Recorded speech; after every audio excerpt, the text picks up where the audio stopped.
Good morning, everyone. Appreciate everybody being here today. Welcome to our February the 8th, 2022 Madison County Fiscal Court meeting. At this time, I'd like to call this meeting to order. Clerk Barger, if you will, please call the roll. Master Robinson? Here. Master Barger? Here. Master Tudor? Here. Master Botkin? Present. Judge Taylor? Here. At this time, I'd like to invite my friend Chad Snellgrove up from White Oak Pond Christian Church to lead us in a word of prayer. Good morning, Chad. Thanks for being here. Good morning. Thank you all so much for inviting me to be a part of this. I'd invite you to be in a spirit of prayer with me. Almighty and guiding God, as we enter into these courts today, we enter with praise and thanksgiving in our hearts. We also enter in a way that invites our neighbors to come to this place and to recognize that today we are seeking the good of this community, seeking the good of this state, this nation, and this world. As we come, we recognize that the decisions that are made here today do make a difference. And so we are grateful for those leaders that have stepped forward and that sit here today and listen and speak and deliberate and think, but also utilize your guidance in all that they do. We are grateful, O guiding God, for your spirit of peace that moves among us this day. May it be in the dialogues that happen. May it be in the decisions. May they be just and compassionate. May they have vision. And through all things, may they be ones that are together with the ways that you are calling us to be in each and every moment of our lives. Amen. Finally, O God, we also come with concerns. There are things that are on our hearts and minds. We're thinking of our neighbors that are out in the cold and the elements right now. We're grateful for those that continue to serve and continue to help them to find homes, find food. We pray for those who are going through difficult times, whether it be financially or with this, the pain and the grief that goes along with substance abuse that is happening in our community. There are so many things that are calling for us, O Lord, but we recognize that through all things you invite us to work together to create a world that looks more like you each and every day. So, Lord, thank you for this time together. Be with us and our leaders and our nation. It's in Jesus' name that we pray. Amen. Amen. Thank you. Tom, if you will, lead us in the pledge. Stand, please. Pledge allegiance to the flag of the United States of America and to the republic for which it stands, one nation, under God, indivisible, with liberty and justice for all. Thanks, Tom. Court members, y'all have had a chance to look over our previous meeting minutes. That was our January the 25th Madison County Fiscal Court meeting. I need a motion and a second to approve. Move to approve. Second. I have a motion and a second. Do we have any discussion? Hearing no discussion, Clerk Barger, please call the roll. Master Robinson? Yes. Master Barger? Yes. Master Tudor? Yes. Master Botkin? Yes. Judge Taylor? Yes. Treasurer's report will be at our next fiscal court meeting. First order of business today is a proclamation representing a group of individuals that touch a lot of lives in our community, and it's an honor and a privilege to be able to recognize them today with a Madison County Fiscal Court proclamation.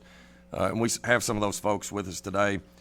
Whereas in response to growing concerns and a desire to remove barriers to educational success, the Kentucky General Assembly created the Family Resource and Youth Services Centers as an integral part of the reform system. And whereas Fiscal has been significantly impacted the lives of students and families in Kentucky for over 30 years, and whereas the growing number and complexity of problems faced by our society, whether it be poverty, family restructuring, teenage pregnancy, substance abuse, and domestic and youth violence, has caused increasing levels of stress on families and children, stress that children bring to the classroom, which creates barriers to learning. And whereas the Cabinet for Health and Family Services and Division of Fiscal has the responsibility for administration of this program, where the Kentucky Department of Education continues to provide technical support for public education mandate. And whereas these centers are designed to address the needs of children by developing partnerships with schools, families, and communities to help all public school students reach proficiency. And whereas now, more than 2 decades since inception, the Kentucky Family Resource and Youth Services Centers are recognized as the nation's largest school-based family support initiative. And whereas recent surveys report that educators, parents, and community partners feel that the Family Resource and Youth Services Centers are a necessary component of Kentucky educational programming and a program vital to students, empowering families and helping to improve schools. Now therefore, I, Reagan Taylor, Madison County Judge Executive, and the Madison County Fiscal Court do hereby proclaim February 9th, 2022 as Frisk Day, and urge all citizens to honor the Madison County Family Resource and Youth Services Centers for the services they provide to our students and families each day. And as you all would like to come up and maybe talk a little bit about, what's been going on in our school system, I think it would be appropriate, because unless you know these individuals, you really don't understand how many lives that they truly do touch. And I think that it would go for a round of applause for them.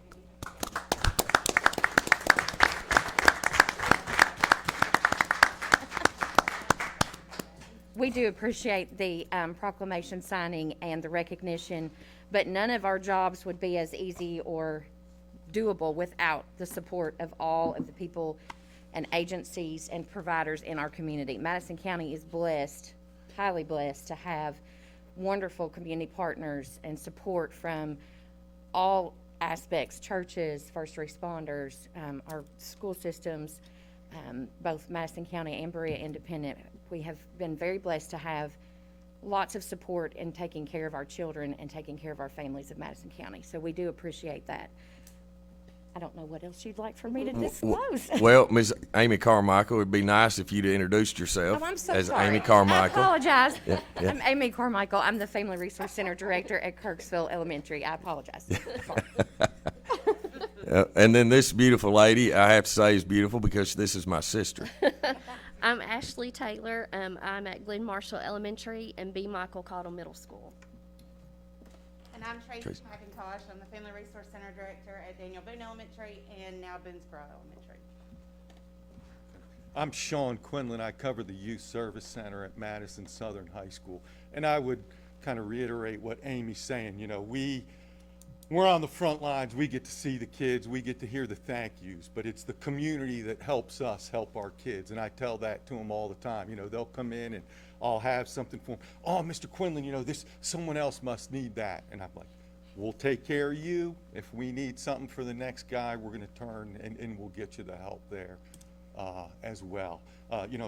We work with community organizations as well. I can talk about a recent donation here made to our school and several of the other schools that needed it from Tony over here at the food bank, feminine hygiene products. And we got so many that I was pushing them out to the teachers so that the teachers could have them in their classrooms for the students, so the students wouldn't have to go down to my office or the nurse's office. And then he also provided me with a bunch of snacks that I have in my office, so kids are coming in throughout the day. So, and again, I would say just in general, in today's day and age, there's no dump truck that's going to back up and dump out all the money to solve all these problems. So what I would say when I get a chance to speak to people, help the ones within your reach. Whoops, if it's out at the Walmart, pat a mother on the back for taking care of her little kids. Do the little things you can with the people within your reach. Yeah, that's good. Thank Judge, my wife Karen was the secretary down at Shannon Johnson for a lot of years, and I got to see firsthand Lisa in action down there, and it's just a wonderful program. We're so thankful that you guys are there every single day. I know that the kids appreciate it and their families appreciate it, so thank you all. Thank you. Thank you. I'll give you one last insider tip as well. We all work together. So when a student transitions from elementary to middle, we usually get a list. Hey, can you keep an eye on these students? I've been helping them for years. And then from middle school till the high school. So we do, I'm going to say, walk these students and families through the school system. So.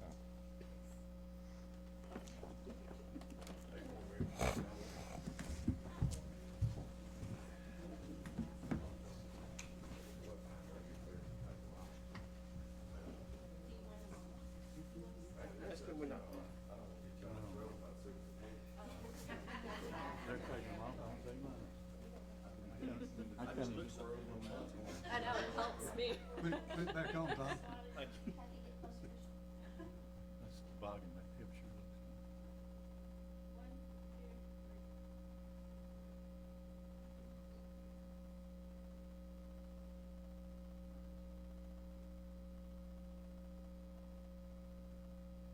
They always get my good side.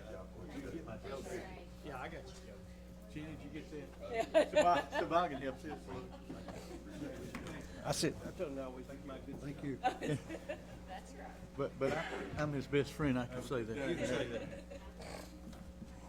Say something. Go ahead. Go ahead. Judge, I just want to say, they're going out the door here, but I want to thank them for what they do. I was fortunate enough to be invited out to Waco. Becky Maupin invited me out there about a month ago, and I knew how much work you all did, but had no seriously idea what was involved with the programs that you all carry out through the school system. Wonderful job. Just praise to each one of you. So many students would be far left behind if it wasn't for your all's work, and appreciate it, Tracy, and the rest of them. Thank you so much. We don't know what our days are gonna look like yet. Absolutely. You know, we come into work, you know, and with this community changing the way it is, you know, yesterday I was talking to a little boy who was 6 years old, and he's the one taking care of his mother who's an alcoholic. You know, it's just sad the times that these kids see, you know, and of course, you know, the standoff that resulted in the fire. You know, I've got a single mom with 5 kids, so that's homeless now. So Well- it's different, you know, it's different, and every day is different, but that's what we love. And just to talk and say what they did, this community is amazing. I mean, we couldn't do our jobs if it wasn't for this community, because our budgets are barely anything. Yeah. And we rely on donations and kindness and handouts and working together. Madison County, I just can't say enough about, I don't think there's ever been a need that's not been met by some agency or family. You know, even, you know, another family in a school system that's wanting to help. So Madison County's a good place to be. Like what you Amen said, to that. you are so flexible. Yeah. Whatever the issue for that day is, that y'all run with it and Yeah, there's never. try to make it better. So Yeah. appreciate y'all. Thank you. Thank you. Thank Good you. to see Thanks. Thank you. All right, good stuff. Next is first reading of ordinance 2022-01. This is a road department budget amendment. Good morning, Glenna. Good morning. So last court, I know we talked about, we approved the contract that extended the bike route, the funds for it from $85,000 to $109,000. This is where we had not budgeted for that $109,000 at all in this year's budget. So this budget amendment is going to bring it into our budget for this year. Ordinance number 2022-01, an ordinance relating to the budget amendment of the Madison County Road Department budget, whereas the Madison County Fiscal Court is responsible for the administration of the county budget, and whereas the Madison County Fiscal Court has realized unbudgeted receipts, and whereas the county treasurer has reviewed the budget to ensure sound financial practices. Now therefore be it ordained by the Fiscal Court of the County of Madison, Commonwealth of Kentucky, the Road Department budget be amended by $109,000. This ordinance shall become effective on the date of the second reading and adoption. All right, thank you, Glenna. You've heard first reading of ordinance 2022-01. Do I have a motion and a second to approve? Make a motion to approve. Second. I have a motion and a second. Do we have any discussion? Judge, refresh my memory. This is for signage for the bike route. Yeah, this is the US 21 bike route signage project that we did with, Through many counties, and Yes. we're just kind of the pass-through. for went from Bale County all the way to Mason County. And they needed a local government to sort of be the pass-through to, and we were asked by the Transportation Cabinet to be that pass-through. Yeah. It's completely a pass-through. The money comes through, we pay it out. Right, I understand it. Just wanted to Thank you. Yep. Any other comments or questions? All right, hearing none, call the roll. Master Botkin, Yes. Master Robinson, Yes. Master Barger, Yes. Master Tudor, Yes. Judge Taylor. Yes. Next, Resolution 2022-15. This is a battlefield golf course fee schedule. Good morning, Gary. Good morning. Resolution 2022-15, a resolution from Madison County Fiscal Court to adopt an updated battlefield golf course fee schedule. This resolution supersedes Resolution 20-120. Whereas the Madison County Fiscal Court desires to adopt an updated golf course fee schedule due to increased costs of gasoline, fertilizer, and chemicals, and whereas the last fee schedule change was adopted via Resolution 20-120 on November 24th, 2020, with an effective date of January 1, 2021. And whereas these modest increases will help offset the increased cost of goods, and whereas we offer an excellent product and service to our county while maintaining the lowest fee schedule in the area, and whereas the updated battlefield golf course fee schedule, which is attached here to this resolution, will become effective March 1st, 2022. Now therefore be it resolved that the fiscal court does hereby approve this resolution to supersede Resolution 20-120 to update the battlefield golf course fee schedule and authorizes the judge executive to execute same on behalf of the county. Thank you, Gary. You all have heard Resolution 2022-15. Do I have a motion and a second? Motion approved, Judge. Second. Have a motion. I have a second. Do we have any discussion? Yeah, I'd just like to say, looking at Gary's attachment there to that, and if we just go back just a little bit, it wasn't all that long ago till we were looking at a couple $100,000 worth of deficit out at the golf course. And of course, Gary took over out there and things started to change, and you can look by his, since 2018, he's got an average increase of over 1,900 rounds per year. Per year.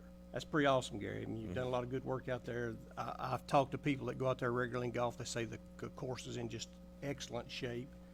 And we appreciate everything you've done out there, while at the same time getting us out of the red over there into the black. And so we appreciate your work. Thank you very much. Thank you. Just to give you a feel for that too, fiscal years 16, 17 through 19, 20, we average being in the red about $158,000 a year. In 2021, we were in the red $1,500. I was really hoping last year to be able to walk in here with $1 and hand it to the court and say, look, we made a profit. So we're getting closer, hopefully, as long as the weather holds up and the people just keep coming back, which is fantastic. I was receiving calls Friday and Saturday for people wanting to play golf. Now, I love golf, but I have a threshold. But I think we had about 50 people out on the course yesterday. That's probably the judge and Ben. No, but No. no, it wasn't. And I am a semi-avid golfer. And Gary, I'd like to commend you on you and your staff's job, because years ago, the name of the battlefield was actually called the Cattle Field. Yes, it was. Okay, and I can tell you that after some rounds that I've played out there, you and your staff have done a fantastic job getting that course in great shape, fairways to greens. It looks fantastic. And on to Tom's remarks about the the increases in rounds played. I mean, so if you look at the sheer numbers, I mean, you've increased almost 30%. In the number of rounds played, which is fantastic, and I think it's a testament of the condition of the course and your leadership and your folks out there. So thank you. Well, thank you. Yeah, it's been a complete team effort, as we have more people coming out, and fortunately or unfortunately, COVID helped a bit, and my concern at first was, are these people going to come back out? And they are, which is fantastic. One other thing too that I'd like to point out, a benefit to the county. Each year we have about 20 scrambles, and they benefit a lot of the schools, school teams, and other charities. And for those 20 scrambles, they probably see a total of around $100,000 that goes back to the community. Yeah. So we're happy to be able to do that also. Yeah, it's a good partnership. Yep. I'd just like to say a few words about, commend you for what you've done out there. I've been here on the court long enough that I can remember, and Glenn can too, I didn't think it'd ever be out of the hole. I mean, I'm serious. I didn't think that such a thing could happen, but I appreciate what you've done out there. Thank you. And there's a value on, you know, the quality of life that the golf course brings to the community. I mean, and so it's remarkable that we've come from where we were when I came here in 2015 to where we are today. So, Well, I'd also like to thank everyone here too for the support you have shown for the golf course. Makes my job easier. In fact, I'm hoping my hair won't turn white. Not sure about that. We're a little late on that, Gary. Yeah. Right. yep, you better be going to the CVS. Yeah, yeah, yeah, At least we still have some, Gary. yeah, yeah. Yeah. Yep. All right. We have a motion and a second. Do we have any more discussion? Seeing none, call the roll, please. Excuse me, Master Robinson? Yes. Master Barger? Yes. Master Tudor? Yes. Master Botkin? Yes. Judge Taylor? Yes. Thank you. Thanks, Gary. Thank you, Gary.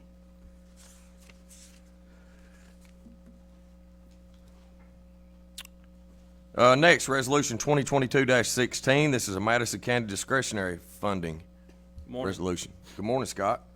Madison County Fiscal Court, Madison County, Kentucky, Resolution 2022-16. A resolution adopting and approving the execution of a memorandum of agreement between the Madison County Fiscal Court and the Commonwealth of Kentucky Transportation Cabinet, Department of Highways.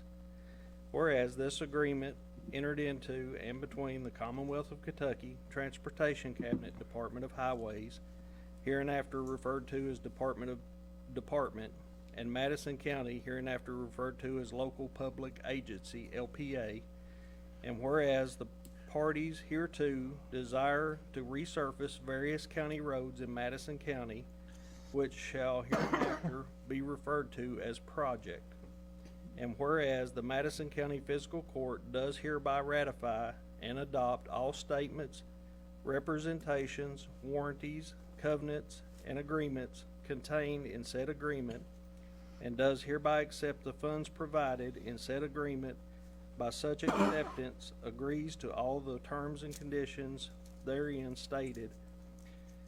And whereas the effective date of this agreement is the date of signature of the Secretary of Transportation Cabinet. Now therefore be it resolved that the Madison County Fiscal Court does hereby approve the resolution and authorizes the Judge Executive to execute same on behalf of the county. Thank you, Scott. Y'all have heard Resolution 2022-16. Do I have a motion and a second? So moved. Second. I have a motion. I have a second. Any discussion? Judge, I think it's good to know that, that what we're talking about is $160,982. I think it's also good to know that just within the last month, you and I had a discussion about discretionary funds where we had requested in the state for over $500,000. Was that I think it was our number? I think it was 463. I think is what it Close was. enough. $463,000 asking for money for our roads. You know, the state goes out and they look at those roads and they evaluate them based on their criteria. The 4th District asked for discretionary funds for Peytontown Road, Crestview Subdivision, and Turner Ridge Road. None of those roads were approved. So what that really tells you is that the winners of this funds, if that's the way you want to look at it, their roads are in really bad shape. Because if you live on one of those roads, you know they're in bad shape. But we didn't get funds for that, and they only have a certain amount that they distribute out to 120 counties, and sometimes you don't get all you ask for, but we did ask for it. Yeah. Yeah, we do every year, but it's the Transportation Cabinet decision of how much we actually get, like you said, Tom. So I'm thankful that we got what we got, because I was a little unsure if we were going to actually get any this year, just due to the conversations I had with Secretary Gray. So we're very appreciative and thankful. That, But we didn't just get it to split. They assign it to certain roads. Right. Mm-hmm. Pointed it. Yep. But we send in requests based off of our percentage basis, though. That's how we send them in. Yeah. I mean, then they ultimately get to decide. So, yeah. Any other comments or questions? And just for everybody to know, Newbie Road, there's a section of it. It's about approximately 1.675 miles that will be being done with this discretionary money. I think, Raj, that's from about the Jigwater, because we'd already done.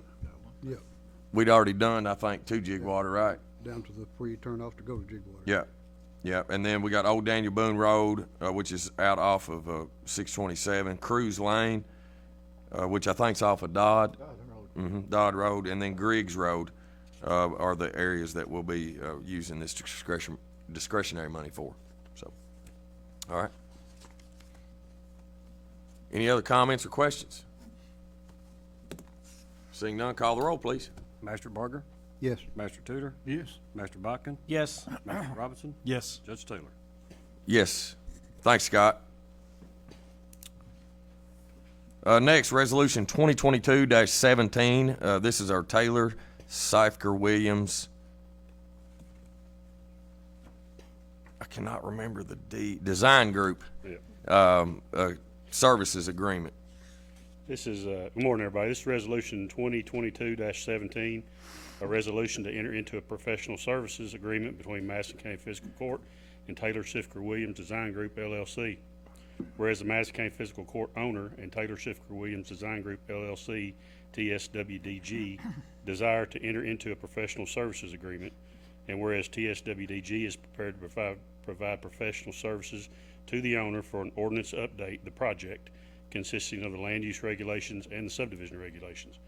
And whereas this agreement consists of identifying specific sections of the existing zoning and subdivision control ordinance that need to be resolved based on the vision and direction of the comprehensive plan, as well as issues identified from an ordinance review. And whereas county staff will provide final comments on the ordinance revisions, and the consultant will provide the final draft for adoption hearings.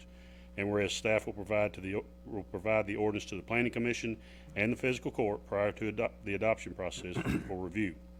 Now therefore be it resolved that the Madison County Fiscal Court does hereby approve this resolution and authorizes the Judge Executive to execute same on behalf of the county. Motion to approve Resolution 2022-17, Judge. All right, have a motion. Do I have a second? Second. Have a second? We have any discussion? This is the second part of our comprehensive plan. It is. That we've spent the past year on in Zoom meetings and some in-person meetings, and so this will be another 8 to 10 month process, correct, Bert? Yeah, that's That probably. will finish that's that probably up. Right, yeah. So the comp plan is actually three parts. It's the comprehensive plan, it's the land use regulations, and it's the subdivision regulations. We did the comp plan in November. This is the next step in that process. Same company that we worked with before. We had a good experience with them during that part of the process, and we've already actually had our first initial meeting just to kind of get this contract firmed up, but I think it's going to go well too. Yep. Any questions, comments? Seeing none, call the roll, please. Master Tudor, Yes. Master Botkin. Yes. Master Robinson, Yes. Master Barger, Yes. Judge Taylor. Yes. Thank you. Thanks, Bert. Appreciate it. We're going to move on down on the agenda today to our employee engagement overview. But before I actually do that, I'm going to get fussed at if I don't do this now by my counselor. But on the ordinance of first reading, the first reading ordinance of 2022-01, the Road Department Budget Amendment,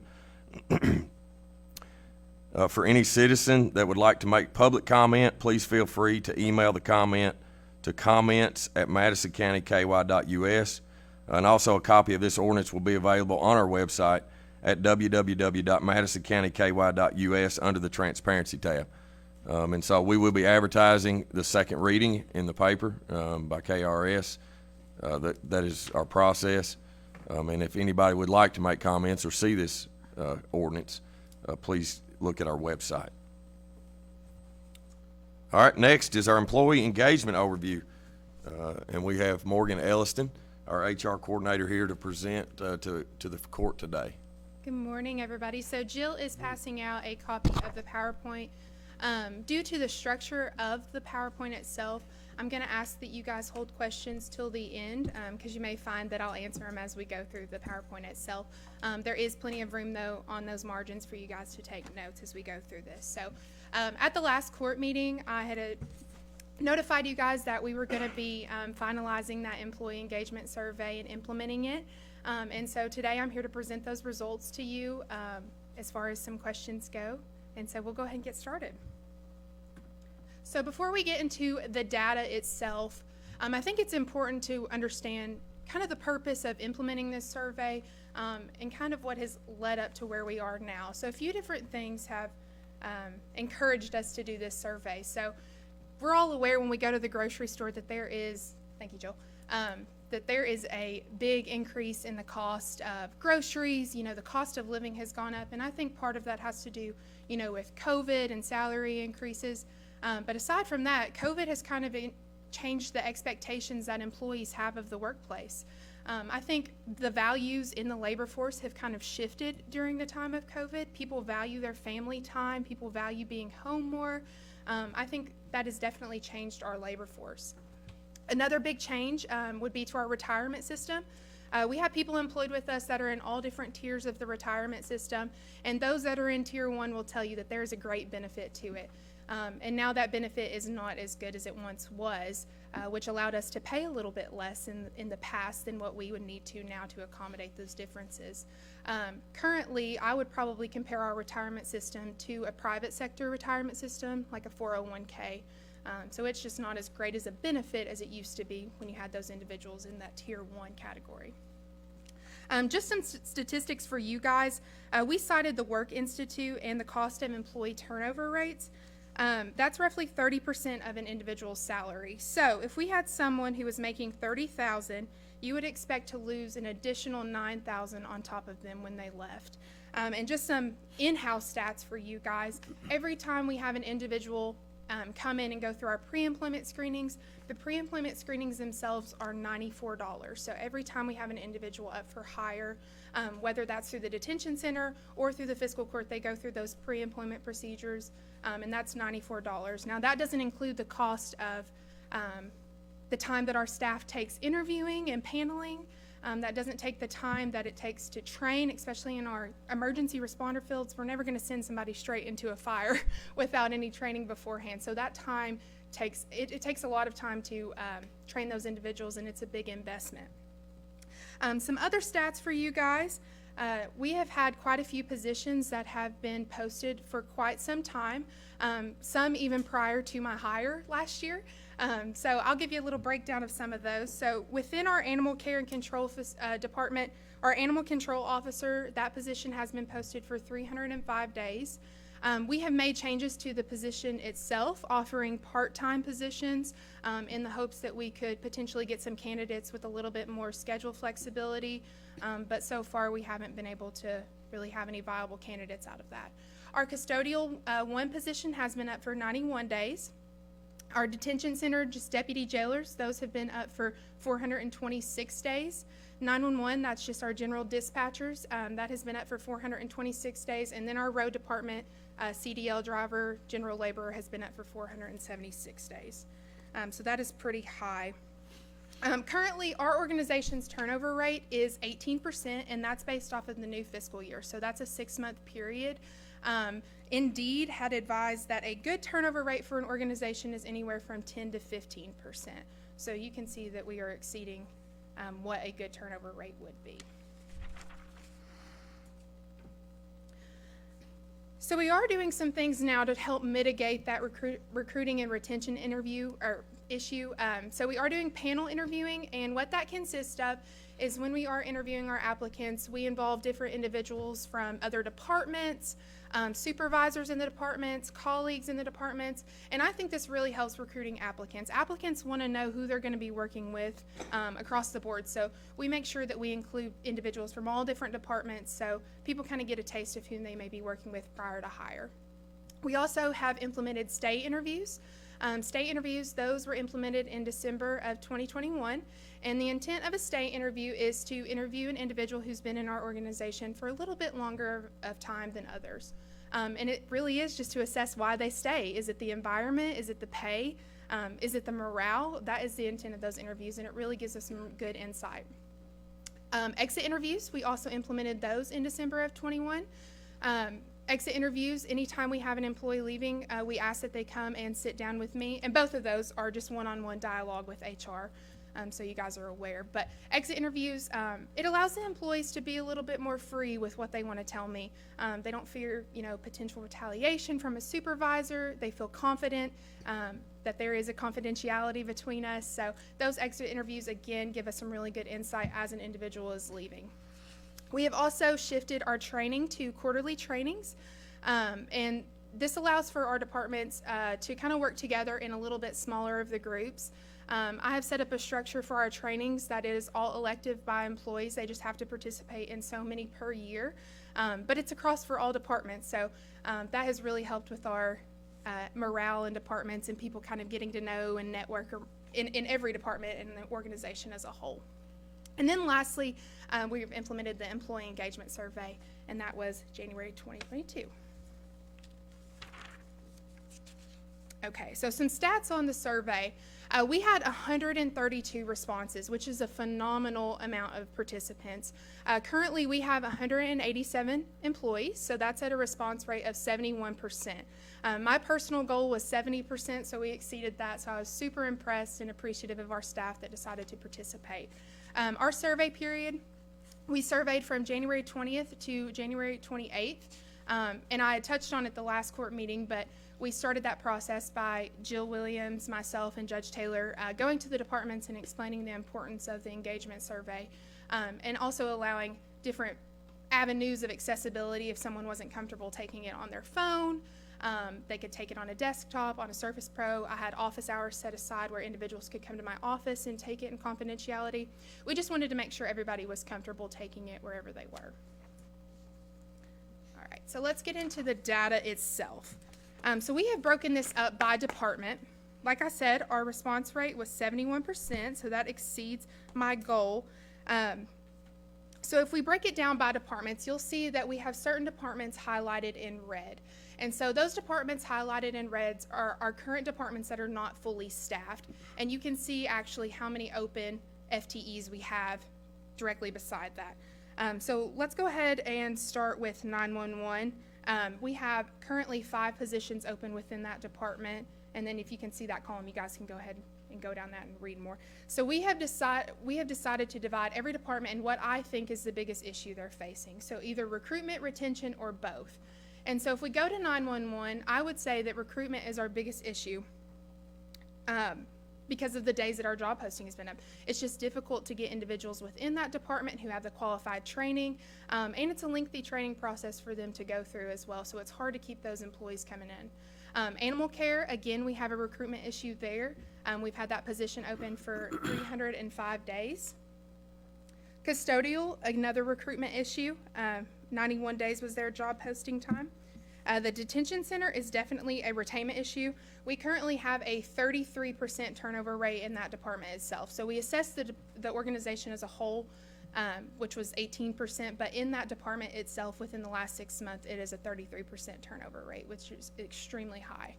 Then we have our EMA CSEP department, and they definitely have a retainment issue as well. And I think some of that goes because CSEP is a temporary program, it's going to be coming to an end.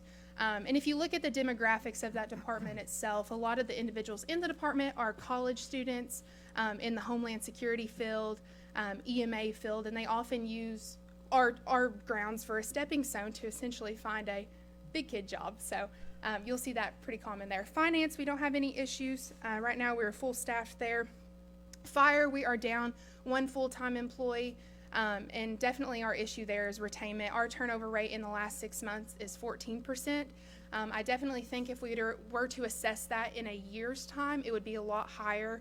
A lot of fire departments hire at the beginning of the year come January. So you'll see a lot of individuals leaving those first few months of a new year.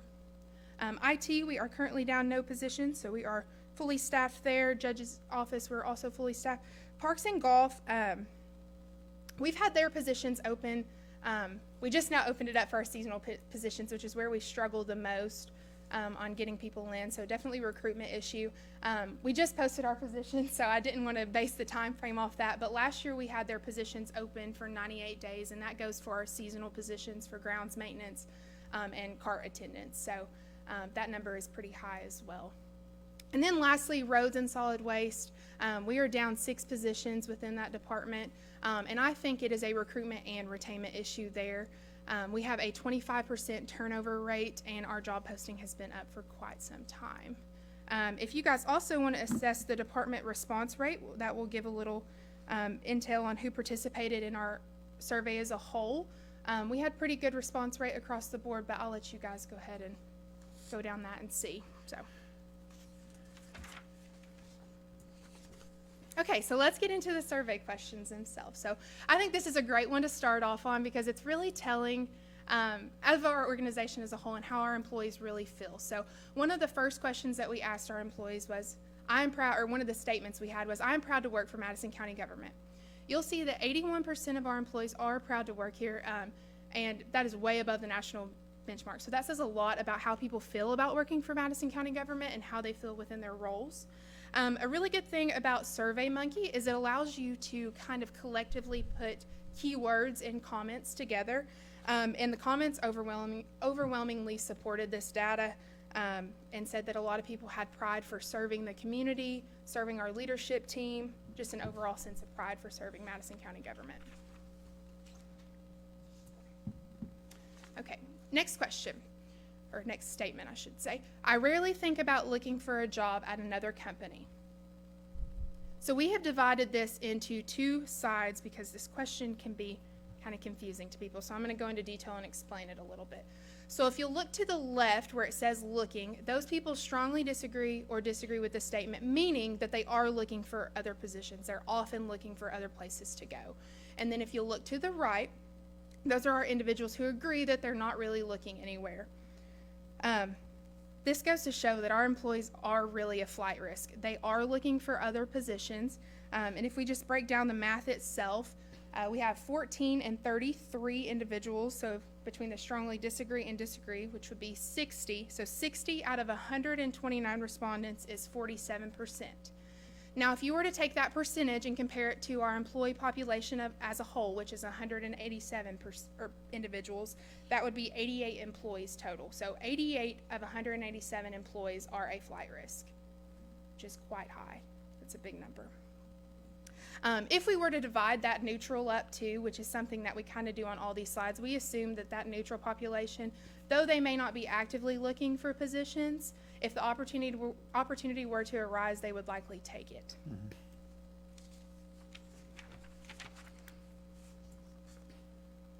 Okay.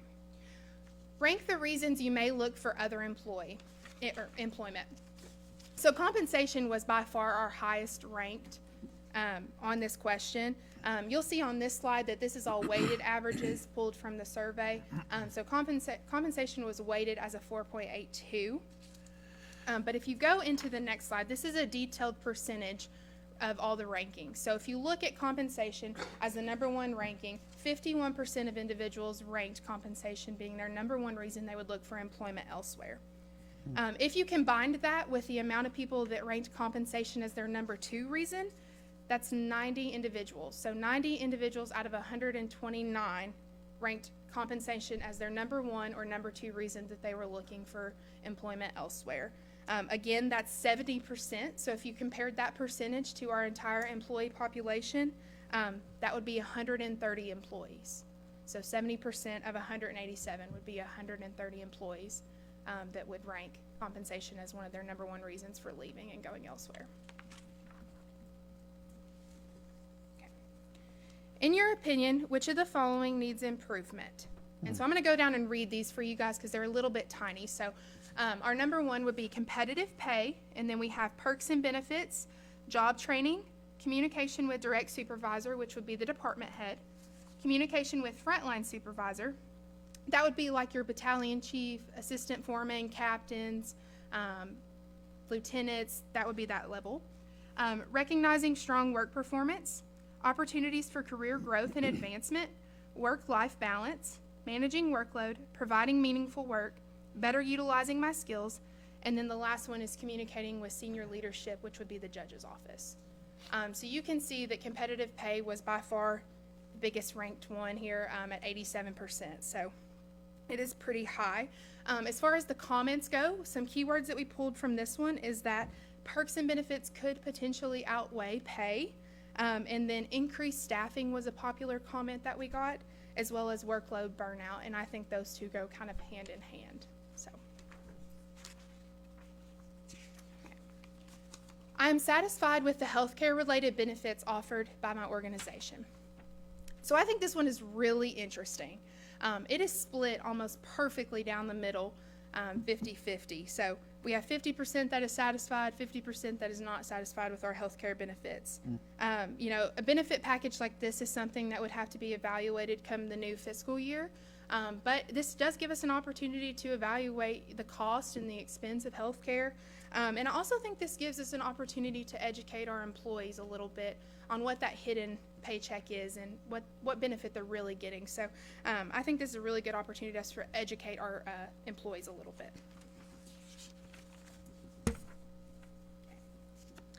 I am satisfied with the amount of paid leave, which is our sick, vacation, holiday, personal days, bereavement, maternity leave that is offered by my organization. And I'm happy to elaborate on what exactly those hours break down for each of those types of leaves. But again, this one is pretty interesting as well. We are about 50% with this one. And again, this is something that we can evaluate come the new fiscal year within the administrative code. So I think the 50-50 on this goes a lot to us having administrative staff and then first responders who work a little bit different of a shift. So we have quite a few different shifts. We have a 7.5-hour shift, we have an 8-hour shift, we have a 10-hour shift, we have a 12-hour shift, and then we have 24-hour shifts for our fire department. So I think that half and half is probably pretty representative of our first responder group and then our administrative staff because there is a little bit of a shift differential in the PTO that we offer. So. Comments on this one, some common comments that were pulled, again, was that shift in differential, which supports that our first responders may have ranked that they were unsatisfied with this one. And then maternity leave was a common one as well. All right, please rank the following current benefits in order of importance, 1 being most important and 7 being least important. So I'll read these ones to you too because they're also pretty small. So we have health insurance, retirement, time off, which would be your vacation, PTO, that kind of thing. Schedule, Blue Mind Clinic, employee assistance program, and then our tuition discount. So health insurance amongst our staff is probably the most important to them, which definitely correlates to a few slides ago with the way that percentage broke down on that slide. So they definitely go hand in hand. Retirement is also important, which further goes to show that the retirement package isn't really what it used to be. So how do we incentivize people to come in when our current package really isn't what people are looking for anymore? So again, retirement is important. Benefit and perks are up there too. So those 3 are probably our biggest ones that we would look at as far as what staff wants. Okay, key takeaways for you all.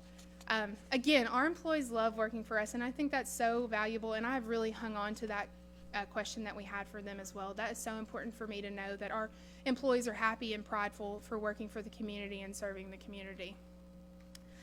Like I said, that was 81% are proud. Our employees are also our most valuable asset.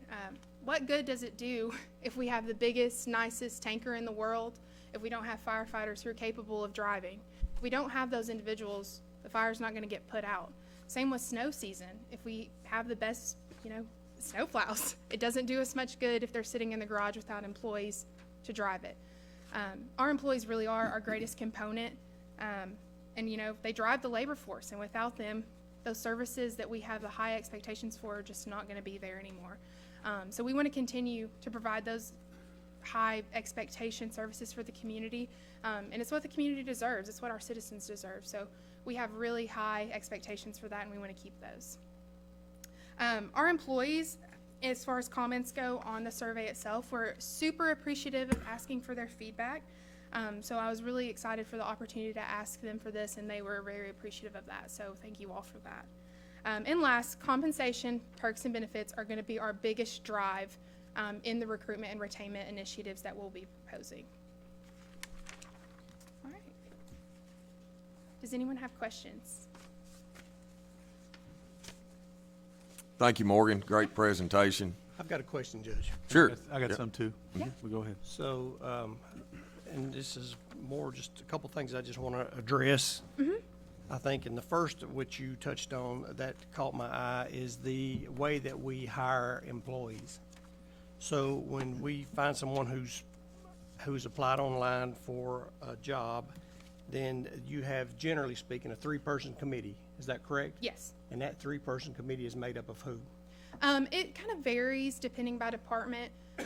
So like a good example for Steve would be when we're hiring his supervisor levels, we typically have Chief sit in on those interviews as well as Scott, and then an individual from the jail as well, typically someone in a supervisory role. Now, if it's for a lower level employee, we'll typically have individuals from the department. So for our animal control officer positions, typically that panel consists of me, Katie Tibbs, and then Justin typically sits on those as well. So we try to incorporate employees from within the department for our lower level employees. That way they know who their supervisors could potentially be or their colleagues. And then those roles that kind of get a little higher up in the hierarchy itself, we kind of bring in department heads and supervisors because they would tend to interact with them more.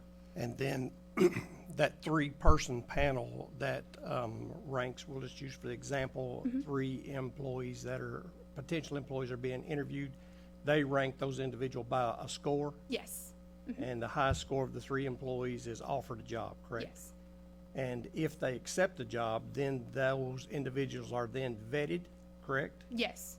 So their background is checked, and we know what type of person or individual by their history that we're hiring, correct? Yes, so we run, for our pre-employment screenings, we do a background check that's statewide, and then we also do a drug and alcohol screening through Baptist Health ACMED. Good. Thank you very much. Yeah. Any other questions, Tom? Do you have? Maybe, but you can let someone Okay. take it. Ben? Yeah, so, first off, I appreciate, this being put together by the HR folks, and I also secondly appreciate, the employees that did it. As I stressed when this came out, that this was not a gotcha exercise, and it was totally anonymous and those types of things. I would, also like to see some of the color behind comments, because I would assume that there's some comments as well. And I hope that nobody put their names on them. If they did, we can probably strike those. To also get a better feel. The data, kind of is what it is, and I commend, everybody doing this and us being at 71%, which when you look at surveys that go on, anything between 50 and 60% is considered good. So I think 70% is excellent. Yeah. I would, also like to, understand, those departments that had lower than average, what was the root cause of that? I mean, why was it? Why were they where they were? Was it execution? Was it communication? Was it, employees just like, I'm just not going to do it? That would be some, kind of data and feedback that I'd like to hear about. And I'm sure maybe you all will as well.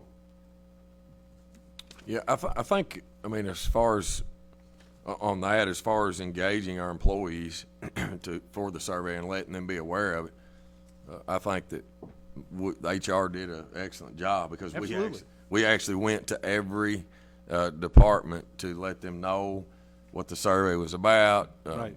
We reiterated the confidentiality of it. Sure. And so I think it was very well known, And again, we told them, you don't have to participate, but we encourage you to participate, because if we don't know, we can't fix or we can't change, right? The problem you can't fix. Right. So, It's also, what the number that kind of jumped out at me is that, we, of the workforce that we have 88 employees that are potentially a flight risk. That's scary. That's scary. And that's across all departments, folks. It's not just one particular department. So, you know, I hope that, you know, we can do things on this court to strengthen, you know, whether it's benefits, whether it's compensation, or whatever the case may be, to where, you know, employees are, yes, very proud to work here, and they're going to stay here, and we, you know, minimize and reduce the churn rate. I mean, people are always going to leave to better themselves, and I don't blame them at all. But anything that we can do on this court to make sure that we keep those good qualified employees, you know, employed in Madison County would be great, because, you know, as you know, when employees leave, you know, also goes with them the tribal knowledge that they have, and the years of training that has been put, you know, forth to them, to learn that job and do a great job at it. And we lose that, and it's tough to replace that. That's a good point, Bennett. You know, there's an indirect cost back to us. Absolutely. In retraining, you know, Yes. to try to refill that position, as that was part of the presentation. I mean, so there is an indirect cost. Sure. To us. Yeah, and there were comments when we were going around to departments as well that it does take a lot of time out of our supervisors' days, and that is a job responsibility of theirs. But when we have these turnover rates that are so high, it's like they're in a constant state of bringing individuals in and training them, and it's hard to balance that with, you know, trying to get your daily tasks done on top of making sure someone's where they need to be. Well, I hope that we can do this more regularly, to where we can kind of get the pulse of, you know, the employees of, you know, of the county. I mean, I think this is a great first step, and I think that we should continue to do this and come up with some sort of schedule or time frame on when we're going to do it. Should it be done annually? Should it be done every 2 years? You know, I'll let you decide that, and maybe the employees give some input on that, on when these should be done. Yeah, I agree, because I would love to compare the results, you know, Year over year. see how we're improving. So, That's right. Yeah. That's right. Thank you. yeah, absolutely. I'd just like to say that most of us know retaining individuals and recruitment is so much based on monetary values, and it's so hard for county government to come up to the same levels that private sectors do. Sure. And we're always going to be a little bit lower than that. But to see that 80 individuals out of 170 were glad to work with us and be proud of what they do, that says a lot. But we're just going to have to find ways to compensate a little bit better so we can retain some of those individuals. And you know, this, like Ben said, this questionnaire periodically, maybe once a year or whatever, will help fill in the gaps, things that we don't know, that's issues that's concerning the employees. So I think it's been worthwhile. Appreciate your work on it and the other ones that worked on it on the staff. And we're just going to have to find ways to fill these gaps and try to satisfy our employees, you know. So, thank you. Yeah. I agree. Well, I definitely think that, I mean, our problem, I think, is market driven. I mean, it's the overall private sector and public sector, and, you know, you hit on retirement. Years and years ago, the public sector could keep their wages a little lower because of the retirement. You know, your reward came at the end, and now you don't have that. And I think that is catching up. That change is causing us to catch up and be more competitive against the private sector. And I don't know that we can ever try to compete with the private sector. I mean, we don't have, you know, Sherwin-Williams, they have a gallon of paint that they can increase the cost of to offset their extra expense in their overhead, you know, or I'll use the Allen Company a lot. Allen Company's got a load of rock. They can go up on the tonnage price of that rock. You know, we don't have that, and so it's going to be a challenge. And so what we've got to do is find out how to be competitive, you know. And then it's a little easier sometimes, like for like our jail employees, because they're not necessarily competing with those same employees at the Allen Company or whatever. They're competing with the neighboring jail. Sure. Right? I think some of the research we've done, you know, Scott County and Clark County, Steve, I think they pay quite a bit more than what we do. So that might be our competition there. Firefighters are typically competing against other fire departments. But some of our spots, we're competing against private sector, like in our road department. I mean, our CDL drivers. And we got to figure out where we can be competitive and where we don't maybe have to be competitive. So, any other questions? I just want to make another comment, Judge. You know, looking at the different charts and the percentages and the different things here, you know, the two things that kind of stand out in most of it is competitive pay, perks, and benefits. Although your section on the benefits, current benefits, and how they rank the importance of that would, I don't know that we'll ever get that demographic, but it would be good to see what those age groups were that saw that. And the reason I'm saying that is that myself, health insurance, retirement would be really important to me. Someone your age may be way more important in the pay and time off, vacation, those type of things. So that's kind of age-driven to some degree based on what your workforce is.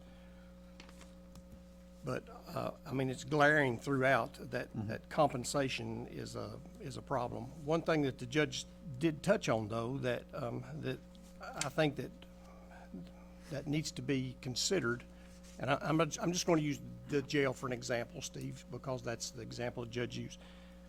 He says that Scott County and what was the other one, Judge? Clark County. Clark County pay better than we do. That's true. And in some cases, maybe it's $2 an hour more than we pay. Maybe it's a little bit more than that. But when somebody tells you, well, I'm going to Clark County because they pay $2 more an hour. Well, okay, they do. But you're paying $3.15 or more cents a gallon for gasoline. You're driving 20 to 30 miles one way. You're spending $20 a day in gasoline. When you figure that in, $100 or more a week, it's not $2 an hour more that they're making. So those are just things that people, you know, when on the surface they say, well, they're making $2 more an hour, I'm going over there and work.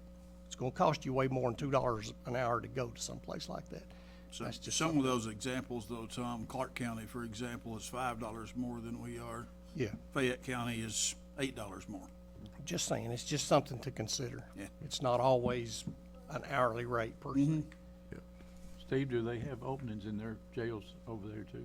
Clark and Fayette, are they got positions open? They're fighting the same battles we're all fighting as far as staffing. They're critically low. Even at their pay rates. Of course, their pay rates, they're competitive with their local economy.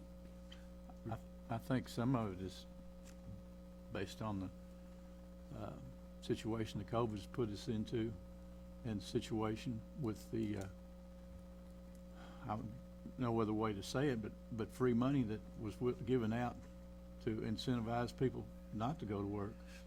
And now we're in this phase of, what do they call it, Judge, when everybody's wanting to move jobs? Ben, what's the term they're using? They're calling it the Great Resignation. Resignation. Yeah. Great resignation, where everybody wants to look to find a better job, which is fine, but if you can't leave the job you've got until you find a better job. Right. Is an important issue there. I think it's a common problem across all the avenues, John. It's not just the jail or the road department. Oh, yeah. You see signs It's everywhere. down the street. You go to the local restaurant, you know, and they're not filling all of their tables because they don't have enough help to wait on those tables. Yeah. You know, it was a little bit concerning to some degree to see the turnover rate at the CSEP, which you did address as being temporary, if that's what you want to call it, several-year job. So that's, to some degree, that's a little shocking. But at the same time, you're also talking about, for the most part, very skilled individuals that can go anywhere they want to and get another job, but obviously a lot more pay than what some of them are making over there. So that was a little concerning for that, especially given their mission. Yeah, and Tom, just so you're aware, 3 of the individuals who have left us within those past 6 months, 2 of those individuals went on to work at police departments. And then one of them actually went to work for a university in emergency management, so they're definitely utilizing EMA as a stepping stone into bigger careers, essentially. Well, that's the same, you had a 14% turnover rate at the fire department. I've said for years, the county fire department's a training ground for the cities. I mean, it's just common knowledge. Everybody knows that. Well, one of the things Very that, well done. Thank you very much. one of the things that was a little alarming is when you look at that same chart you were talking about, 8 out of our 12 departments are in red. Yeah. Which means that we're not fully staffed. Right. And some of those go as far as 476 days. I mean, so. All right. So I got one more quick question. Sure. When you all have time to to look at this, and I'm sure you're looking at it now, what's one thing you would have done different? There is one question I think we'd probably restructure a little bit, and it's one that I presented to you. It was the I rarely think about looking elsewhere. I think that question is a little confusing to individuals, so I think that our statistics may be a little bit off on that just because of individuals interpreting that question differently and agreeing that maybe they read it as I'm looking for jobs elsewhere and agreed, but instead it's I rarely. Right. So I think there's some discrepancy in that question, most likely. Okay. Another thing I might change is maybe just provide a little bit more time for individuals to go through it. But other than that, I feel like we were relatively successful. Very good. Yeah, I thought too, maybe next time, Tom brought up a good point about age group. Yeah. And so obviously you're not gonna ask somebody what their age is, but you could have, a box, are you this age group or, Yeah. and let somebody check it. And, I think that would be something good to add. Yeah, I agree. As long as legal clears it, right? Yeah.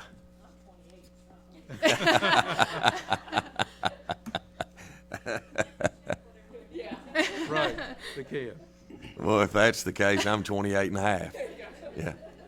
Yeah.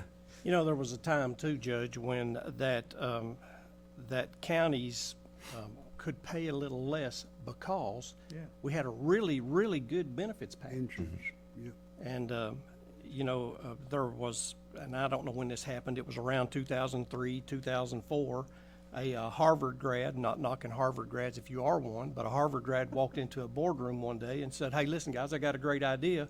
We can now have our employees subsidize their insurance payments.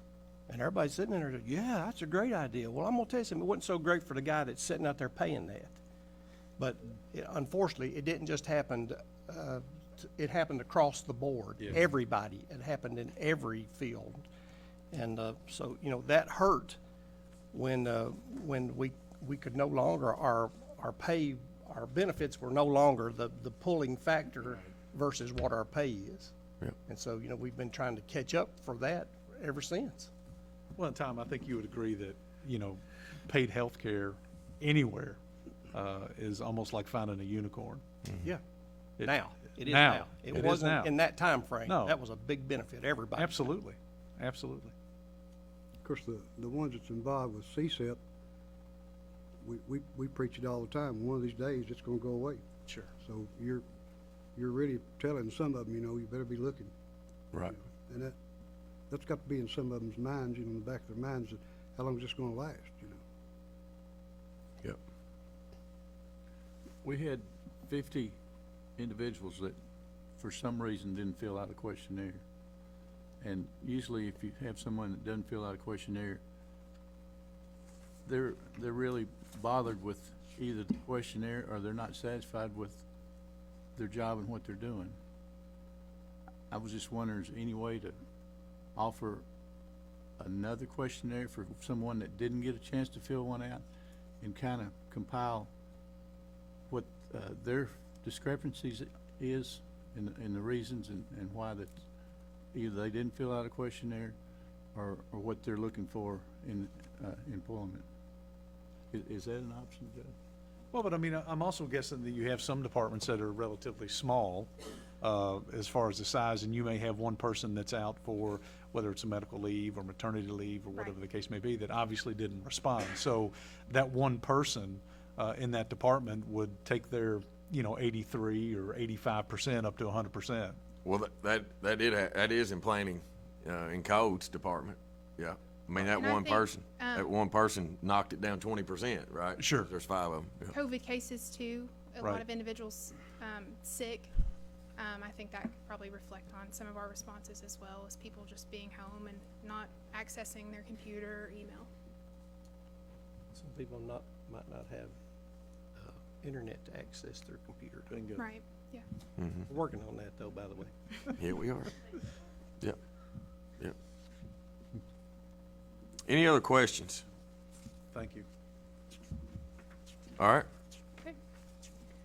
If there's no other questions, I would like to present you guys with an action plan. I have a prepared resolution if the court is willing to act on it today.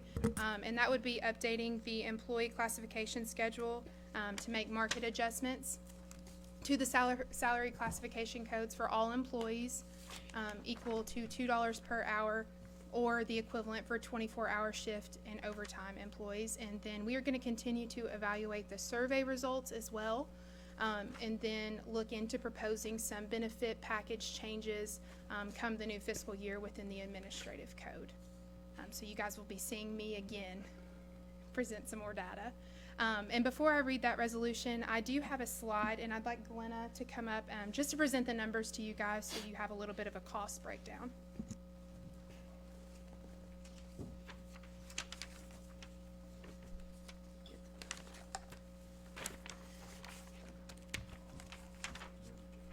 So, after they analyze this survey and we come back with what we could possibly do, we had to look at all kinds of things. We had to look at this year's budget. We had to look at our future, what our prospective budget will be for 22, 23, any future obligations, what revenues we're going to have coming in, those sort of things. So the $2 did not just come out of the air. Like, we analyzed different amounts, and $2 was what we felt like that we could afford and we could sustain. So if you look at that last chart there, what it would cost for the fiscal court, because the fiscal court covers the general fund, the fire department, the road department, and the jail. 911 and CSEP have their own funding sources, so the fiscal court is not directly responsible for those costs. So if you look at the first part, effective, if we made this effective, this resolution is made effective 2/16. For the fiscal year 21-22, the cost to the fiscal court would be $234,513.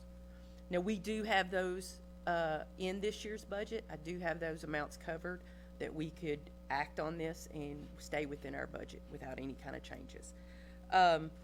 CSEP fund, you can see on it, it is all federally funded. They do have the budget in their annual budget to cover their cost of $43,428. The 911 effective 2/16 is $46,572.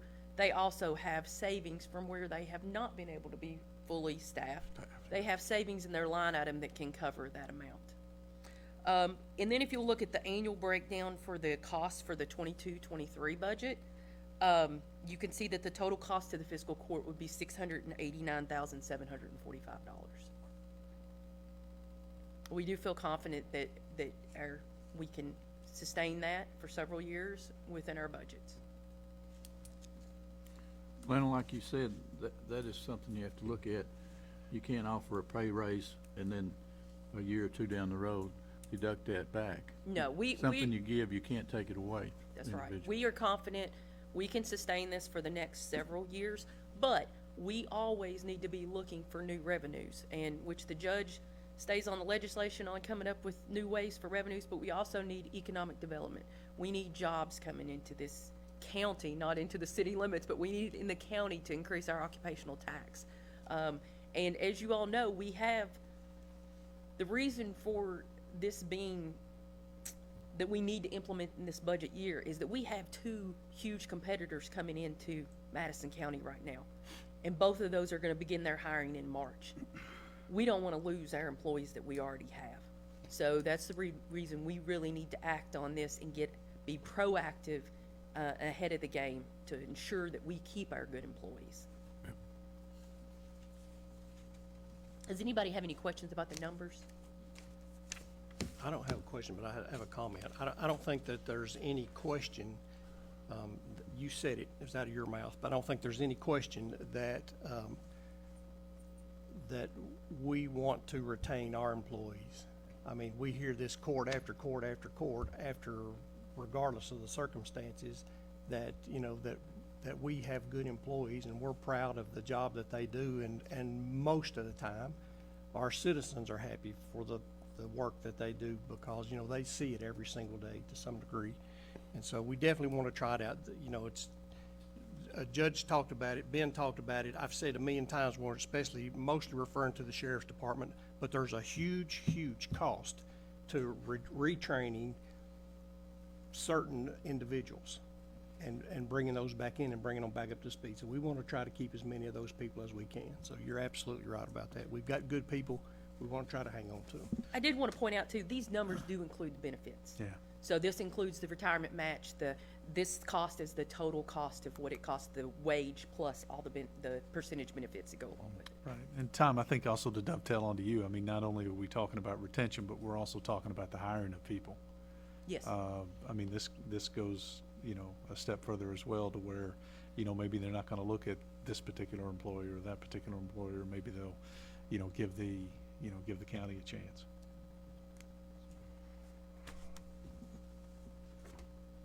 Thank you, Glenn. Any other questions?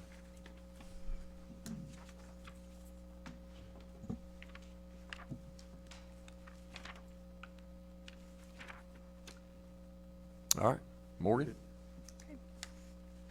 This is Resolution 2022-18, a resolution to amend the 2021-2022 Employee Classification Schedule. This resolution supersedes Resolution 2021-145, whereas the Madison County Fiscal Court has established an employee classification schedule and years of service for the benefit of all employees of the Fiscal Court to ensure fair and consistent wages for all job classifications. And whereas the Madison County Fiscal Court desires to update the 2021-2022 Employee Classification Schedule to make necessary market adjustments and continue to be able to recruit and retain employees. And whereas the fire department employees who operate on a 24-hour on, 48-hour off work schedule with guaranteed overtime each pay period will receive a $1.24 per hour increase to their hourly rate, resulting in a total increase of $4,178 to their annual salary. And whereas all employees who are scheduled to work 2,080 hours annually will receive a $2 per hour increase to their hourly rate, resulting in a total increase of $4,160 to their annual salary. And whereas all employees who are scheduled to work 1,950 hours annually will receive a $2 per hour increase to their hourly rate, resulting in a total increase of $3,900 to their annual salary. And whereas all part-time employees will also receive a pay increase that will be reflected in the updated 2021-2022 Employee Classification Schedule. And whereas the Madison County Fiscal Court wishes to adopt the amended 2021-2022 Employee Classification Schedule, which is attached here to this resolution to become effective February 16th, 2022. Now therefore be it resolved that the Fiscal Court does hereby approve this resolution to supersede Resolution 2021-145 and adopt the amended 2021-2022 Employee Classification Schedule. Thank you, Morgan. You've heard Resolution 2022-18. Do I have a motion and a second to approve? Judge, I'd like to make a motion to approve Resolution 2022-18, the 2022 pay classification schedule. Second. Have a motion and a second. Do we have any discussion? Judge, I think this is a step in the right direction, but as most of us know, this is really not all the increase that we need to be doing to try to compete. But as Glenda's told us, this is about all we can afford right now. Yeah. Yeah, and I think, you know, I think this survey really, you know, kind of gives us a roadmap of what we need to work on, right? Some things that we can, and we kind of phase that information. You know, we can't act on healthcare right now, right? Because you have to wait till it's time to renew it, fiscal year. We can't really act on other opportunities or that could be classified as an employee package, you know, until the next fiscal year. But to Glenna's point, how about two big employers that are coming to town? I mean, some of these type of things I think we can act on now. I mean, I think our data shows that we need to act now. The number of days that we've tried to recruit people. I mean, 400 and whatever days it is in the road department. I mean, that 76. 476? Yeah. Yeah, you haven't looked at this much, have you? Yeah. But I mean, that's what, a year and a quarter? I mean, that's 16 months. I mean, that you've not been fully staffed in a department that citizens deserve a high standard and expect a high standard in. I mean, and so I think our data tells us the need to act. So We're not the only ones doing this either, Judge. I know just within the last 2 months that one of the local large employers in Madison County did an across-the-board pay raise for some of their, not some, all of their employees for the same thing, trying to retain their people. Yep. Judge, I was glad to see that with Glenna's help, she's our financial advisor, we were able to basically, we didn't offer $2 to each department. We figured out each department would receive about the same increase in their pay, about $4,000 annually. So there's nobody has been cut out one way or the other because of the $2 increase. it's fair across the board. The straight and fair across the board, $4,000 increase yearly, and that's and I don't think anybody's gonna turn that down, you know. Any other questions or comments? Just, well, we beat this to death, Judge. We need to go on, but I do want to make one more comment. I worked for 16 years at one of the local companies here, every single year for 16 years, not just myself, but every foreman, supervisor that was there got a 3% pay raise. In the month you were hired, you got a 3% pay raise. It was clockwork across the board. And so, you know, these are a $2 increase percentage-wise is way more than 3% pay raise. And so, you know, I'm glad that we can do this. And it's a good thing that we can do that. And hopefully this will be part of the key that helps us retain people. Yep, and recruit. And helps us, as Ben said, bring in new people. Yep. All right. Any other comments, questions? We do have a motion and a second to approve Resolution 2022-18. I thought I looked over at Jenny and she had her finger up, but it's just at her face. Call the roll. Master Botkin, Yes. Master Robinson, Yes. Master Barger, Yes. Master Tudor, Yes. Judge Taylor. Yes. Jill, Morgan, thank you for your hard work on this. Thank you all. Good job. Next is personnel in the fire department. Chief? Good morning. Morning. Today I've got two members here I'd like to promote to part-time. Committee was made up of Battalion Chief Brandon French, Captain Greg Cox, Captain Joe Nobby, and myself. The first one I have today is Thomas Pettit. Thomas is with us. I'd like to start him on February the 9th, February the 9th, 2022 at $8 an hour as part-time firefighter. Make a motion. We have a motion. Do we have a second? Second. Have a motion and a second. Any discussion? Seeing none, call the roll, please. Master Robinson, Yes. Master Barger, Yes. Master Tudor, Master Botkin, Yes. Judge Taylor. Yes. Chief? The second one will be Cordell Markham. He's a part-time firefighter, salary of $8 an hour, start date of February the 9th, 2022. Do I have a motion and a second to approve this hire as recommended? So moved. Second. Have a motion and a second. Any discussion? You 100% now, Chief? No. Keep hiring. Do what now? Keep hiring. We are. Call the roll. Master Barger, Yes. Master Tudor, Yes. Master Botkin, Yes. Master Robinson, Yes. Judge Taylor. Yes. Thanks, Chief. Tom, we are still one full-time guy short and one part-time guy at this time. Thank you. Appreciate it. Thanks, Chief. Next is personnel in the road department. Hello again, Scott. Hello. First recommendation we'd like to bring you is for a office assistant for the road department. Would like to ask that we hire Kathy Coyle, $14 an hour, starting date February the 22nd. All right, you all have heard the recommendation from Scott. Do I have a motion? Second. So move. Second. Have a motion second. Any discussion? So in the recommendation, you have 12, so you've gone ahead and added in the Correct. two. She won't start until the 22nd, so that'll be the new Be in pay effect. scale. Perfect, thank you. Does the recommendation need to be amended to $14? You said 14, didn't you? You said- Yeah, okay, he said okay. 14, yeah. Okay, If you all want, on yours, we can get you another copy of this to change it to 14. I just crossed mine out, because I know you don't have a copy because you're looking at your iPad. Right. No, I'm good. Yep, okay. All right, so did we have a motion and a second? We did. We did, and any more discussion? Call the roll. Master Tudor, Yes. Master Botkin, Yes. Master Robinson, Yes. Master Barger, Yes. Judge Taylor. Yes. Scott? Second recommendation is for a seasonal part-time snow driver. I'd like to recommend David Tritshire, $20 an hour, start date of 2/9. All right, do I have a motion and a second? So move. Second. Have a motion and a second? Any discussion? You 100%, Scott? Excuse me, you 100% on your drivers? No.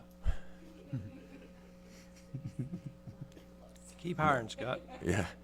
Yeah, we're six, I think, 6 down, right? 6 down. We, with our part-time people and our people that are mechanics, we have been able to run every snow truck, every snow route, every snow event up to this point. And our clerk. Plus And we got a Kenny in our, and a county we got clerk, Kenny in our yeah. back pocket. And a county clerk. Couldn't Yeah, have done it without yeah, our county clerk. Yeah, yeah. Except on, in Oak Ridge subdivision. That's the Plantation only. Drive. Yeah, yeah, Plantation Drive, yeah, Yep. yeah. Yeah. All right, any other discussion? Seeing none, call the roll. Master Botkin, Yes. Master Robinson, Yes. Master Barger, Yes. Master Tudor, Yes. Judge Taylor. Thank you. Yes. Thanks, Scott. Thanks, Scott. Just a few announcements today on Judge's Report. I do want to encourage anybody that knows anybody or that is interested in job. We have many job openings in our county. Please go to Madison County, go to our website at www.madisoncountyky.us/jobs to see what opportunities that you would have coming to work for Madison County Fiscal Court. Yes, and they will be updated with the new rates. But just help. I mean, word of mouth's great.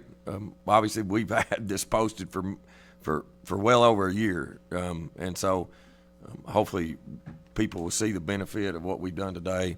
And please utilize our website to see what kind of job opportunities there are. Also, if you're wanting a new family member at your home, we have a lot of adoptable animals at our animal shelter. Yep. Please get online on the same website. You can go under our animal shelter, animal care tab, and you can see pictures. You can see what we have. I was out there the other day visiting with Katie, and we have a lot of beautiful animals that are out there that are ready for a warm place and a good home. So please utilize that if you're interested in a new family member. Now that I put it in context, I didn't get a look from our counselor. Our road crews have been very busy. I always want to promote our tracks system. Thanks to Scott and Chris, our IT team, for creating that. It is truly beneficial. And we've had a tough winter so far. The first 4 weeks of 2022 have been challenging. But that tracks program in real time allows our constituents to be educated on where our road department is, where they have been, and where they're going to be, and allows us to be able to share facts. We talk about always telling the truth and being factual, being transparent. And by having this program, it allows us to do that, just that very thing, which is awesome. Our Madison County Courthouse and its related offices will be closed Monday, February the 21st, in observance of President's Day. We will reopen on Tuesday, February the 22nd. And remember, that is our next court date as well. I always hate a holiday on the day before court, but our staff and our office will just have to do a little bit of work, extra work on Friday to make sure we're prepared for court, since we'll be off the day before. I want to give a shout out to our fire department team. Man, they do so much for our community and our other departments. Chief's got a great relationship with all of our department heads. They work very close to the road department, are helping in snow events, ice events, in helping with Wendy and 911, of coordinating transports when we have these storm events, and making sure that our medical professional people are having a way to our hospitals, whether that be St. Joseph Berea, whether that be Baptist Health, making sure that those essential personnel have a safe path to. I know Sheriff's Department helps with that as well, but our fire department team go above and beyond a lot of times of just doing fire, putting out and fighting fire. So kudos to you, your leadership, and your team for that. Moving on to magistrate comments. I'm going to start with Ben today. Oh, wow. All right. Is that okay? That's I absolutely can't remember fine. who I started with last time, so. No, that's okay. I want to thank the employees that took the survey, took the time to do it, and also the ones that, put comments down as well. And I think that it's nice to have data to make decisions, whether it's what the employees are saying and also what we get from the finance department as well on what it does to the budget. I'd also, again, like to thank our folks at the road crew for the events that they continue to handle in this, kind of crazy first few months of 2022. Same goes to the sheriff's department as well, because I know that they're out there clearing the streets, and you guys are out there working as well. And same with the jail. I know that you have some challenges down there, Steve, and I appreciate what you do. I think that the pay increase is a good first step in not only the attraction of new employees, but also the retention of those that we have.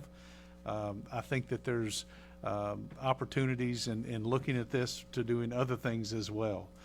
It's more than just pay, and I hope that we look at that as well. And it may be in some additional training that we need to have with our supervisors and that kind of thing, because you're right, Tom. Sometimes people do leave for money, but also sometimes they do leave who they work for.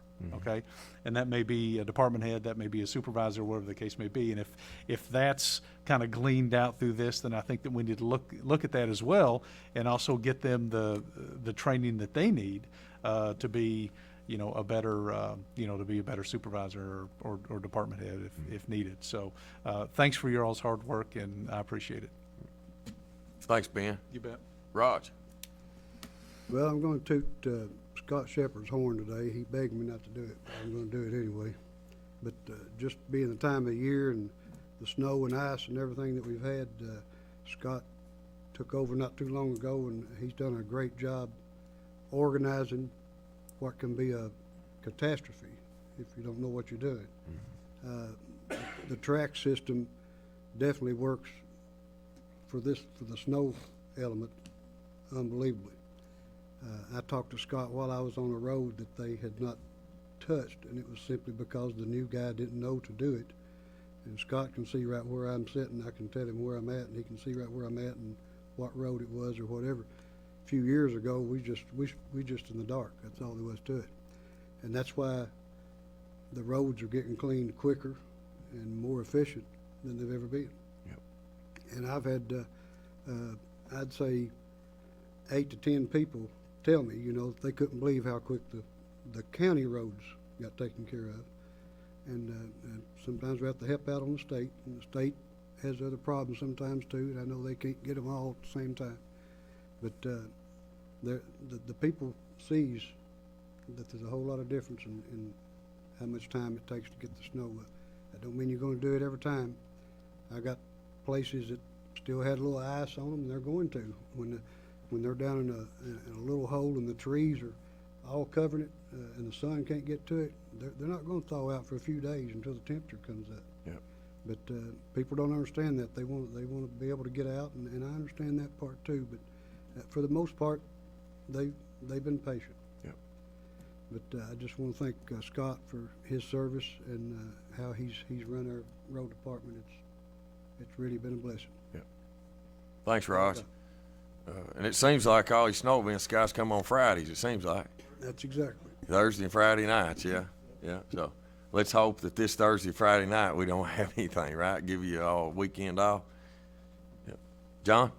Judge, I'd just like to say I was pleased to be able to get some discretionary funds in the 3rd District allotted today. A total of about $64,000 on 2 small county roads, on Griggs Road and Cruz Lane, which is Cruz is off Dodd Road and Griggs is off Flint Road out toward Waco. Glad to have that come to my district. And I'd like to say that we're working on some patches and some holes, but basically it's going to be temporary for now, and when the weather breaks, when we get some hot patch and hot blacktop from the blacktop plant, we'll do some permanent patching. That's about all I've got to say. I mentioned earlier that I got to go out to Waco and visit the Family Resource Center out there. Becca Moppin gave me a tour of that, and really appreciative of that and what all they do for the children of Madison County. Yep. Thanks, John. Tom? Just a few things, Judge. Just echoing what everyone else said about our road crews and them doing the great job that they do and getting ice and things off the road. That's just a given. You know, we've come to expect that, and they don't let us down on that. In the past event, the state rerouted some of their drivers and the routes that they were taking, and Brandon, the state roads were in a lot better shape. But you still have to keep in mind that the interstate's a priority. Those are the A roads, the heavy traffic roads. They're getting the attention first, and they go to their B and C routes, and it takes time to get to those. So if you live in one of those remote state roads, just, you know, hang in there. They'll get there. I know it's bad in a lot of different places, but they've got, they don't have any choice. You know, they have routes that they have to get first, and they're going to get first. We were all all of us were at the conference last week up in Lexington, and you know, we always go to those, and we always get to meet with our peers up there and the elected officials in the state government who give us updates on programs that they've got going on and issues that they're dealing with, and then we get to, you know, learn from those things and carry those on. So we want to continue doing that, and we appreciate being able to do that. You know, one of the things, Judge, that we are working on, and we've talked about, and we can thank or not thank. You don't want to thank COVID very much for doing things. But one of the good things that COVID brought out is that we have a severe problem in our county with internet access. And, you know, you and I and Jill and Chris and Bert, and did I leave anybody out? Glenna, there you go, she's hiding. Oh yeah, she's hiding behind Gary. And Glenna and Dustin, you know, we're all, and Kenny, thank you, Kenny, I'm about to leave you out. You know, we're all members of the broadband team over there, and we're working hard to find a solution to that. And, you know, we've had several meetings off and on, and hopefully we're getting closer to finding an answer to that. You know, it's still, even when we're all said and done, we've got contracts in place, it's not going to be an immediate overnight fix, but we're going to fix that problem. And you know, we want our children to be able to access the internet when they're on these NTI days without having to go to the library and do other things, and hopefully, you know, we'll come up with an answer for that. I think most of us magistrates and judges too probably are going to Frankfurt tomorrow for legislative day up there. So, you know, still, if you have a concern or a comment or something that you would like for us to take up to your representative, it's not too late to call us and contact us about that, and we'll carry those issues as well as our own up to them. It is the time of the year, Judge, and I've been doing this working on this for a while now, but it's time of the year to start putting your list together for the things that we'd like to see blacktopped this year. I've got a list that's way more longer than money that you're going to give me unless you take it from everybody else. Thank you, man. I would appreciate that in advance. No problem. But we've got a big list, and we're working on that, and I've got a list together. However, to say, if you have a road that you're concerned about, it's all right to contact me, and I'll put that in with Scott, and I'll get together next week, and we'll leverage those and put them in, and the worst ones are going to get fixed. That's the way it is. We'll go to the money runs out, and sometimes that's right in the middle of a road in a subdivision. I mean, that's just the way it is. But when the money runs out, we stop. But we're working on that now. But I think it's good too, just to emphasize the worst roads. I think that's the most important way to repave roads in our community, is to get the worst ones. And You can proceed now, Tom. Thank you. sir, thank you, Judge. Last thing I had, I don't generally put this out in public, but I'm looking for a Hummer for the airport. We donated a Hummer for them from the Sheriff's Department, had an excess one, and they donated that out to the airport, and they had it modified and put a plow on the front of it, and it has really helped them out there at the airport in deferring cost. That they have a contractor to come out and move snow out there. Steve's on the board. I'm a liaison to the airport board out there, but it's really helped them out there, and they're looking for another one. So, if you're a government agency or you know someone and you've got another Hummer that you'd like to donate, we're looking for one. So, outside of that, if anyone needs me, they can reach me at 200-9765. Thanks, Tom. Jenny, do you have anything today? You good? Kenny? No, sir. Tony? Steve? Everybody good? All right. Comments from department heads. Any department heads today need to address the court? All right. Seeing none. Comments from the audience. Yes, ma'am.